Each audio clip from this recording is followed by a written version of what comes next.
दादू शहर में करोड़ों रुपयों की लागत से तामीर किया गया शहीद बेनजीर भुट्टो के नाम से मंसूब मेगा प्रोजेक्ट शहर का वाहिद बस टर्मिनल जानवरों के डेरे में तब्दील हो चुका है।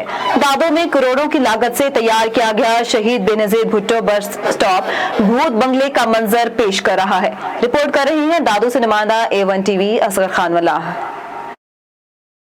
दादू सिटी में मौजूद हूँ। यहाँ शहीद मोहतरमा बेनजीर बस टर्मिनल ये करोड़ों रुपयों की लागत से तमीर हुआ है, मगर आज तक यहाँ कोई भी गाड़ी नहीं खड़ी हुई। ये मेरा कैमरा में दिखा कर कितना खूबसूरत ये टर्मिनल है, मगर यहाँ ये टर्मिनल ऐसे ही है। यहाँ दादू की ट्रांसपोर्ट माफिया ने यहाँ रोड पर गाड़ियाँ खड़ी करते हैं और यहाँ बस ये कैमरा में दिखा था कि यहाँ ये बस टर्मिनल जानवर हैं और यहाँ फूड डिपार्टमेंट वालों ने यहाँ देखे कि बोरियाँ रखी हुई है कणक की। तो ये जिले इंतजामिया और उनकी लाहली है कि आप देख सकते हैं कि ये इतना बड़ा बस टर्मिनल है, गैरफाल है और यहाँ कोई भी गाड़ी नहीं है।